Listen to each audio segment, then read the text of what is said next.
Salut les amis, bienvenue dans ces nouvelles aventures du bon père de famille. On est dans le second jardin, là où je suis en train de créer une forêt jardin ou un jardin forêt, je sais pas trop. On est face à la mer avec des conditions très très difficiles toute l'année. J'ai mis la charrue avant les bœufs, j'ai toujours mis les fruitiers avant les haies contre le vent. Donc les haies brise-vent ne sont pas mis et les cultures en souffrent énormément. Donc aujourd'hui, on va vous montrer chaque arbre et puis ensuite on va planter les troènes qui feront, je pense, une très bonne haie brise-vent. Allez, à tout de suite.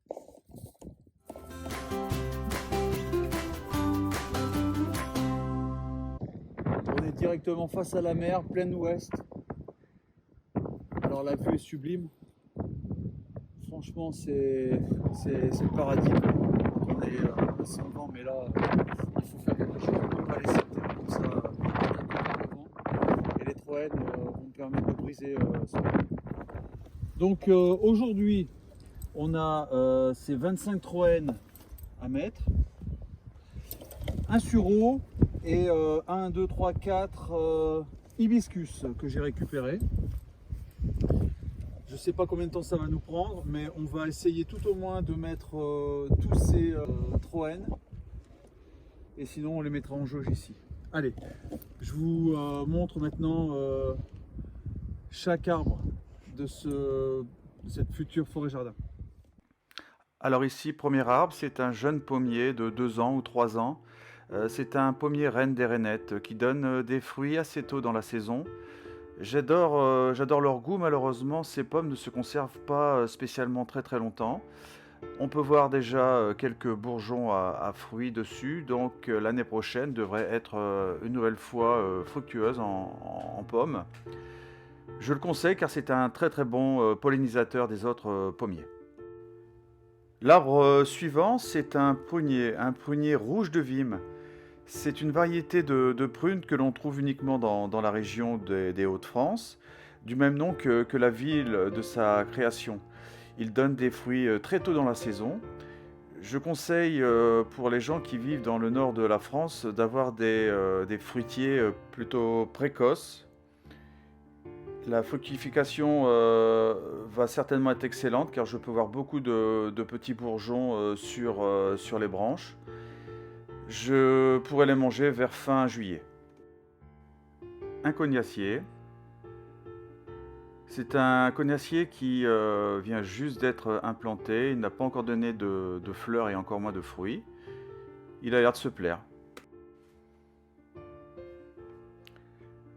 Là, un jeune noisetier attaqué par les ronciers. Le jardin d'à côté est laissé à l'abandon et je suis envahi de pruneliers et de ronciers. Je dois me battre tout le long de l'année pour empêcher l'arrivée de ces plantes ô combien envahissantes. Voilà, donc en même temps que cette présentation, je me débarrasse de ces plantes. Trouver un noisetier dans une forêt-jardin, je pense que c'est une très bonne nouvelle parce que c'est un végétal qui a plusieurs fonctions. Il donne beaucoup de calories. Il résiste à beaucoup d'intempéries. Il peut donner tout un tas de bois pour faire des piquets, des choses comme ça. Donc vraiment, à tout point de vue, c'est un végétal ultra utile.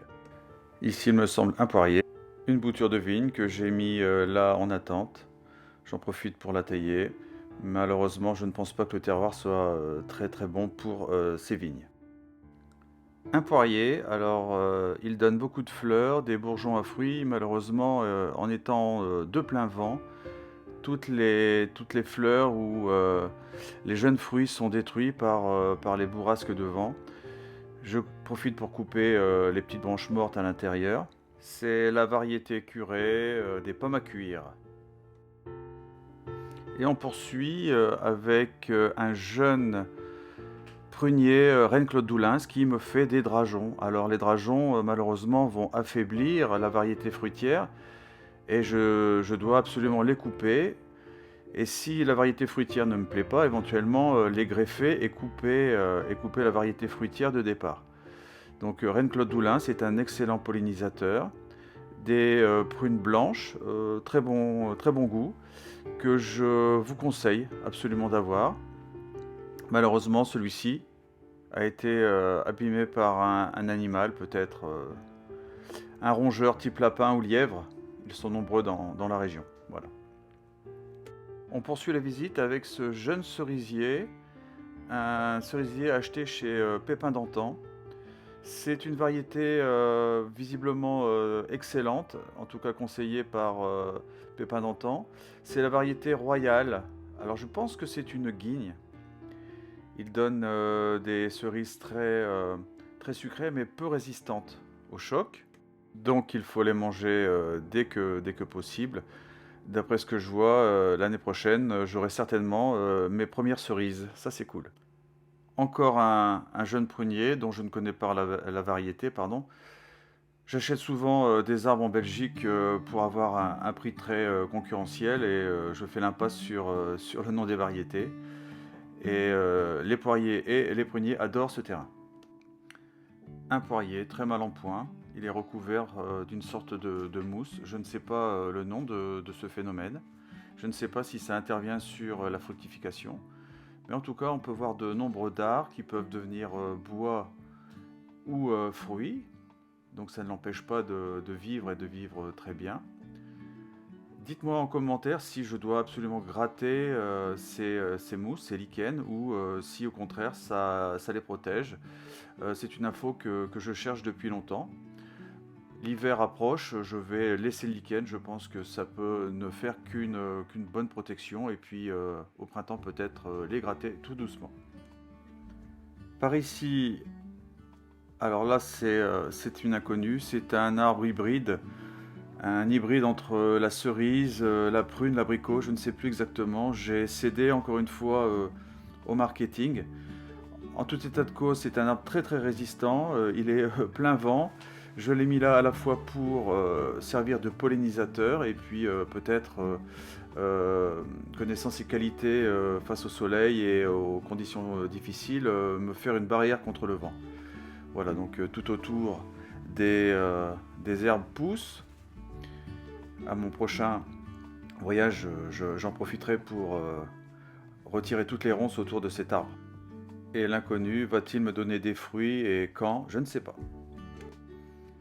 Un cognacier. Alors lui, il a peut-être 2 ans ou 3 ans. Il se sent très bien ici parce qu'il est protégé par cette vieille caravane. Malheureusement, je n'ai pas encore eu ni de fleurs ni de fruits. Il préfère d'abord se concentrer sur ses racines. Un poirier qui a donné ses premiers fruits l'année dernière. J'ai longtemps attendu, je vois qu'il y a à nouveau des bourgeons à fruits. Je vais couper peut-être le bois mort dessus à la fin du printemps. Ce sont, je pense, des Williams qui sont d'excellents pollinisateurs. Malheureusement, les fruits ne sont pas conservables très longtemps, il faut très vite les manger. Les poiriers, encore une fois, j'en ai beaucoup parce que ce sont les seuls arbres qui résistent, contrairement à celui-là qui est mort et qui n'est pas un poirier. Alors forcément, j'ai planté beaucoup d'arbres différents, dont celui-là, mais peu ont tenu, seulement les poiriers, donc c'est pour ça que j'ai beaucoup de poiriers. Alors comment savoir si un arbre est mort? Vous coupez l'écorce comme ça un peu, donc là je le fais parce que je sais qu'il est mort, et on constate que l'écorce est brune et non pas verte. Un jeune figuier issu de graines que j'ai mis là en espérant qu'il fasse un bon écran contre le vent. Je vais lui couper la tête afin qu'il s'étoffe dès que possible. J'ai préféré utiliser des figuiers issus de graines parce qu'ils sont plus résistants et plus sauvages. Donc en coupant la tête, il devrait faire un bon écran contre le vent. Un prunier, 2 variétés sur le même prunier qui m'a donné ses premières prunes l'année dernière. Le vent n'est pour lui pas un obstacle à la production de fruits. Un autre pommier Reine des Rainettes, mais lui par contre il est en grande difficulté. Les drageons poussent, affaiblissant cette variété qui est devant la mer, de plein vent. Donc je vais couper les drageons ou alors les utiliser comme porte-greffe. On verra bien à l'usage si la variété résiste ou pas ou meurt cette année. Par ici tout un tas de végétaux comme des baies de mai, des groseilliers, tout un tas de choses que j'ai bouturées et que j'ai mis là pour faire un écran contre le vent. Je déconseille par rapport à mon expérience d'acheter des choses un peu exotiques. Prenez des choses vraiment que vous mangez et qui s'adaptera à votre terroir. Un cerisier Stark à la variété Stark, cerise blanche, arbre greffé sur merisier afin de résister correctement au vent. C'est un porte-greffe très puissant. Il a donné ses premières cerises l'année dernière, des cerises blanches, niveau qualité dégustative assez moyen, mais bon, il résiste, ça c'est le principal. Ici le cornouiller mâle, il donne des petits fruits rouges. Son bois est extrêmement dur, il a été utilisé pour faire des échelles en bois, tout au moins une partie des échelles en bois. Ici vous pouvez voir la naissance des futurs fruits. Et il résiste très bien au vent, donc c'est une variété que j'implanterai peut-être plus souvent ici. Cornouiller mâle. Voilà, ici une guilde, alors un figuier, je coupe la tête pour qu'il s'épaississe, et à son pied des vignes, donc ce sont des vignes ukrainiennes, et d'autres figuiers, voilà. Donc les vignes ukrainiennes sont très puissantes. J'ai vu des maisons recouvertes entièrement par ces vignes, donc j'ai eu l'idée de les mettre ici, sous forme de bouture. Ici encore un autre fruitier dont je ne connais absolument pas l'origine. J'attends les feuilles pour savoir ce que c'est.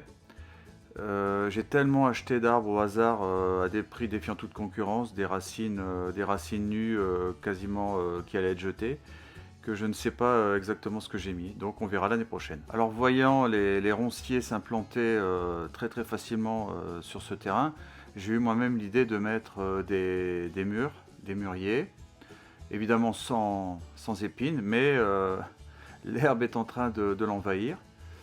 Ça ne l'empêche pas d'être encore vert, contrairement aux autres plantes, donc je vais voilà, couper tout ce qui est mort et puis favoriser son ensoleillement en tassant l'herbe.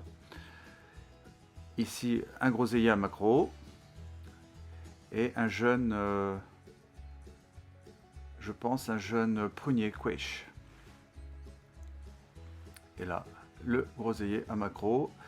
Ici un noisetier. Donc le noisetier a mis beaucoup de temps à se développer, mais aujourd'hui il commence à faire ses premiers chatons. Donc on sait qu'il est entré en âge de production de noisettes. La noisette est super intéressante parce que c'est très cher en magasin, ça donne beaucoup d'énergie.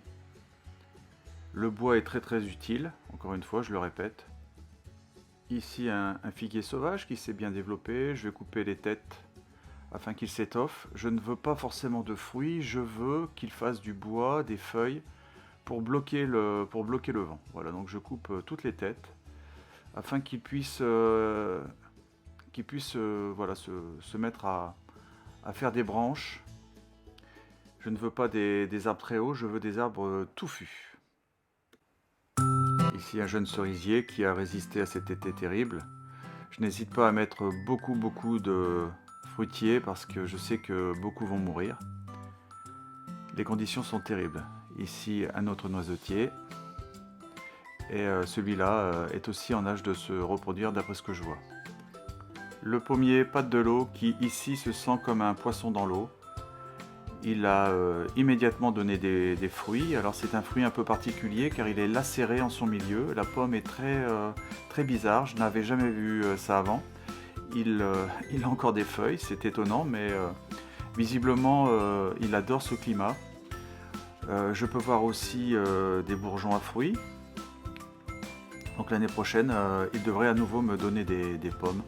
Malheureusement, peut-être est-ce dû au vent, mais les pommes ne sont pas encore excellentes. J'attends encore quelques années. Pour vous faire un retour d'expérience. Un cerisier griotte qu'on m'a donné. Je ne sais pas la qualité gustative de ce végétal. Un énième poirier qui n'a pas encore donné de fruits, c'est trop difficile. Protégé sur son côté par une aubépine. Cette aubépine, je la grefferai certainement. Ici encore une belle surprise et une belle découverte, c'est le chalef d'automne qui donne des baies jaunes en abondance. Il ferait soi-disant partie des super aliments car ultra riche en vitamine C. Voilà, donc il s'est adapté superbement à ce terrain, c'est une belle surprise. On ne peut pas en dire autant de cet arbre qui a été attaqué, qui est peut-être mort, quoique visiblement, malgré l'attaque, je vois qu'il reste vert au niveau de l'écorce. Donc on va le laisser tranquille et résister, ce sera peut-être une belle surprise. Des pommiers et un cerisier cœur de pigeon. Donc le pommier va être, je pense, très productif l'année prochaine. Le cerisier cœur de pigeon, quant à lui, c'est surtout implanté cette année. Il n'a pas fait de fruits, mais il a préféré faire des racines et il est magnifique. Donc j'espère que l'année prochaine, il pourra, d'après ce que je vois, me donner ses premières cerises qui, au niveau gustatif, sont excellentes. Des pommiers. Un pommier colonnaire, ici. Voilà, il va donner des pommes, c'est certain. Juste à côté de ce romarin, un arbre qui m'a coûté très cher. J'ai cédé une nouvelle fois au marketing. C'est un cornouiller mâle, mais jolico. Il donne des fruits beaucoup plus gros que les autres cornouillers. Mais je voulais absolument des arbres originaux à l'époque. Ça sent bon ça, même en plein hiver. Donc le cornouiller mâle, c'est un arbre qui va très bien s'adapter aux terres calcaires. Contrairement à ce pommier, qui lui est en souffrance. La cime de ce pommier est morte. Si je me souviens bien, c'est un pommier Boskop. Donc dans cette partie un peu plus protégée du vent, on a ici ce kiwai, Isai. Il n'a encore jamais donné de fruits. Je ne sais pas exactement au bout de combien de temps ça peut donner des fruits, mais voilà. Il se développe pour l'instant. Ici, un jeune poirier dit de Saint-Jean. Il donnerait soi-disant vers la fin de juin des poires très très petites, mais avec beaucoup de goût. Et pour terminer, ce beau pommier, alors lui donne chaque année des pommes rouges, très acidulées, très bonnes. Et je pense que cette année, ce sera pareil. Bien, le temps m'est compté. Je dois maintenant mettre mes haies de Troène. La nuit va tomber d'ici 1 heure et demie. J'ai pas beaucoup de temps. Je pense que je ne vais pas y arriver. Le sol est très très dur. Mais les Troènes sont très très bien adaptés à cette terre. Donc on va faire un double. L'idée c'est de faire un double cordon. Un premier cordon face au grillage et un cordon à 2 mètres plus loin. L'idée étant de faire une protection pour les arbres fruitiers derrière et peut-être pouvoir en implanter davantage. Et voilà, le moment de nous quitter est arrivé. Je vous laisse sur ces images d'entre les deux caps. Le cap Blanc-Nez et le cap Gris-Nez dans les Hauts-de-France. Encore désolé pour cette vidéo un peu spéciale parce que le vent est trop puissant aujourd'hui. C'était insupportable de faire cette vidéo avec le son normal. Voilà, donc par là-bas, le cap Gris-Nez. A très très bientôt, n'hésitez pas à me soutenir. Nous sommes plus de 200, 300, ce serait génial. À bientôt.